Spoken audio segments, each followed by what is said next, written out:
Okay, first step is to decide what size your ring is going to be. Okay, so I am at an 8.5. So I am going to mark my piece of metal with an 8.5. Now to mark it with an 8.5, you're going to use the number stamps. So I have an 8, 5, and a sharpened one. You'll notice that there's a notch in the back of the number stamp. I'm going to stamp it. 8. Dot. And your thumb goes on that little notch so that it is at the bottom. I'll rock it about 3 ways and so you can get a good clear mark on it. Now using our design sheet, what we are going to do is we're going to make a mark right at 8.5. What we're going to do is we're going to come back about a quarter size.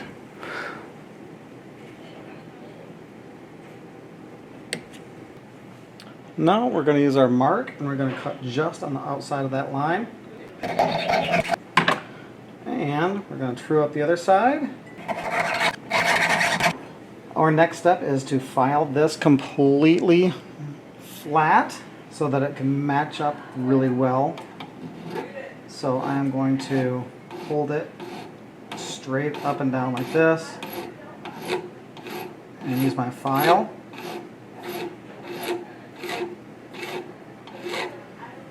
So that I get a nice clean flat reflection there. Turn it around. Do the same thing on the other side.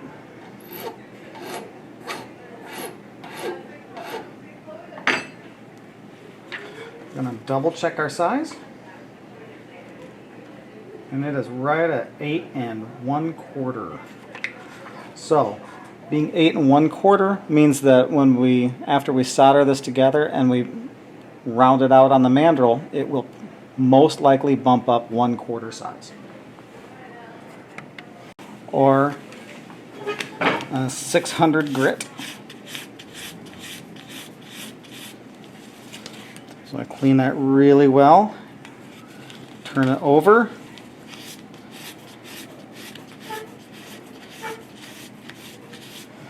So our ends are freshly filed and our ring or our piece of metal is pretty clean. Okay, now your 8.5, if you're doing the practice ring, going to go on the inside. So what we're going to do is we're going to bend this around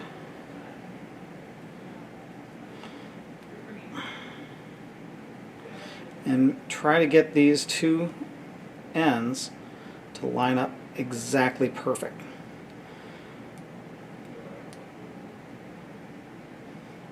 So the ring will end up looking like this. And you have to work to make sure that that is straight, because the most important part of the solder joint is that this side and this side match up exactly. You may even want to get some pliers and go right over the top, wiggle it back and forth a little bit, get that so it matches up perfectly. I don't want any air showing. I don't want any air showing through that seam.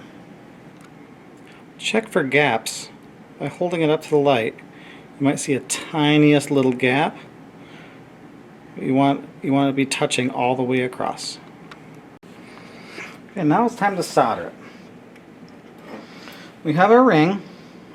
Everything is lined up. No gaps there. What I'm going to do, I'm going to put it in a third hand. I want that seam to face up. And then I'm going to flux it. So I'm going to paint my flux on the inside and the outside. You could also dip this if you want. The flux will protect the metal.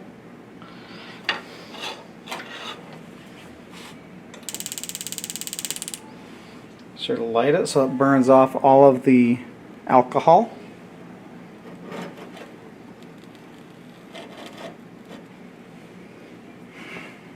Okay. So what I am going to do is I'm going to use the solder pick, heat the pick up, and then place it right where I want it. I'm going to have a reduction flame, so I don't want a real sharp oxidizing flame. I want a bushy reduction flame. I'm going to heat the whole ring up. It's important for the whole ring to be heated up. My flame's giving me some trouble. So I'm going to heat the whole ring up, and I'll wait for it to look a little bit glossy and a little bit toasty, and I'm keeping that solder just a little bit warm over the flame.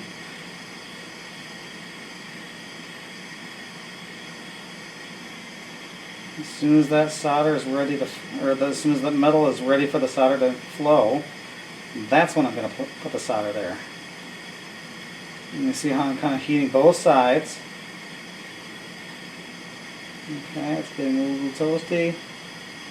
I'm going to heat it right there, place it right in the middle.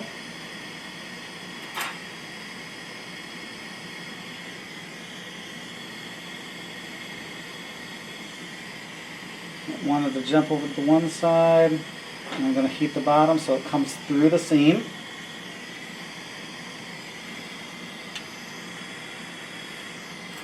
One more little piece of solder right there, so I fill the whole seam completely.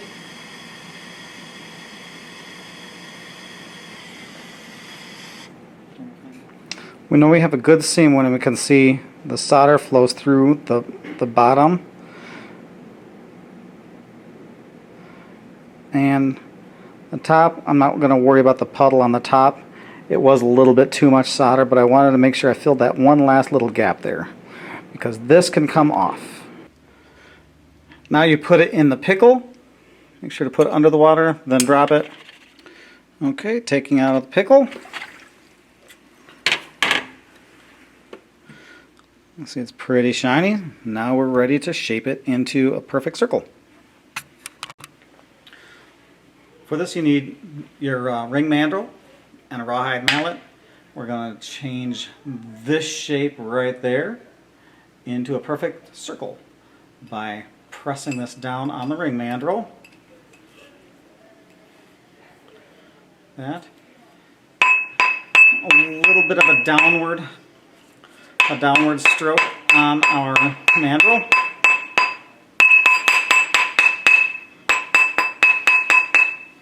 Flip it around.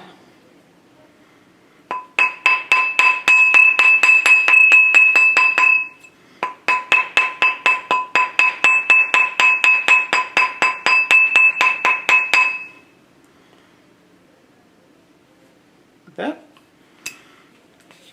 Take it off. We have a nice, perfect circle, and the more we hit it, the more work hardened it will become and stronger. Now I'm going to use a file. Make sure you have a flat file, and what I'm going to do is I'm going to file around the ring like this to get rid of that solder and to clean up that joint.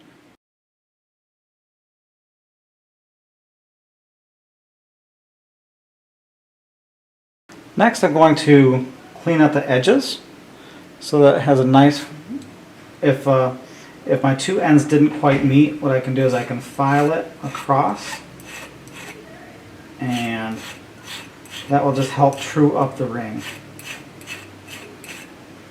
This side and then this side.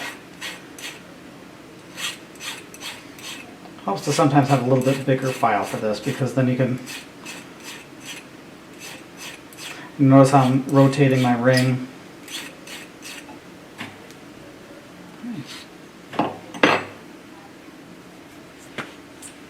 There we go.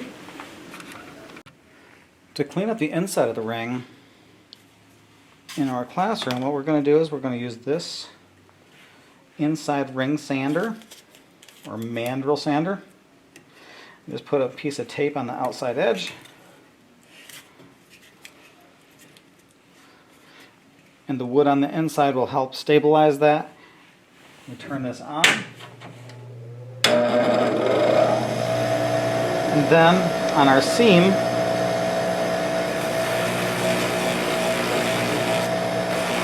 we're going to just use the end of the sander. We're not going to go way up here, otherwise it'll get caught and spin, and you can't really get it off without turning the machine off. So we keep moving the ring, cleaning up the inside. Now from this point, this is where your practice ring can be done. You can continue to work it and finish the edges and polish it if you so choose. And also, if you're just going to keep it as a nice little copper ring, you can absolutely just polish it to a high gloss. So I'm going to show you how to finish those steps for if you are going to wear this and keep this.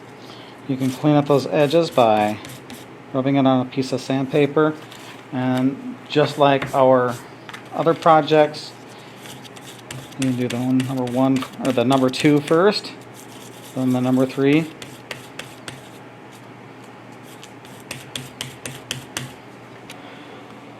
Now for polishing rings, always use a mandrel, a wooden mandrel, so you can hold on to it and it won't get hot.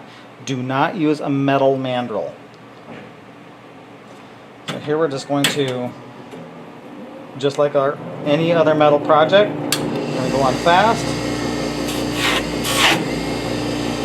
Here with some polishing compound.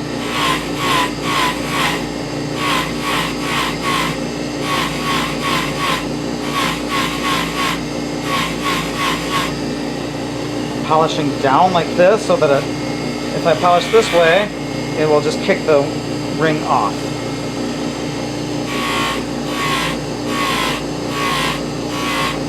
I can do it one way, then polish it the other, and that way it will get both sides of that ring. Okay, if you want to polish the inside of the ring, you want to use the mandrel buffer, and that's just this soft felt. We're just going to turn it on, put some polishing compound on there. Make sure you don't lose control of it. It will get hot. Now we have our finished ring. Everything is buffed inside and out. Now I'm going to put it in the ultrasonic. You can use a toothbrush on the ultrasonic, or you can use the, or you can put it in the ultrasonic and turn it on. Please make sure that your project is not touching another metal project in there. Otherwise it'll vibrate and scratch up another project. We have that, and then we'll wait about 5-10 minutes, pull it out, and see what we have. Okay, let's turn this off. Pull the ring out. Might have some areas where you want to use a toothbrush. Okay, so we stamped this with an 8.5, a size 8.5 ring. And then I'm going to put it on here, right between an 8 and a 9. So there's our 8, there's our 9, right in the middle at 8.5. So that is what you want when you make a ring. You're going to make it for somebody or make it for a size, and you want it to fit. Guys, rings are really cool. Rings are probably one of the neatest things to make, because it's like you're bending metal. You're not just doing it flat, you're shaping it and you're making it something interesting. Now this is the practice ring. We could do a very intricate, we could make it a silver ring with all sorts of cutouts. We could solder pieces onto this. But these are the steps to make a basic ring, and I think we have covered all the other steps and other projects for you to do any ornamentation, any additions, any soldering to it, or cutouts. So any cutouts, you would just do that before you solder it together. And anyway, I wish you good luck. I want to see some really cool rings, and have fun.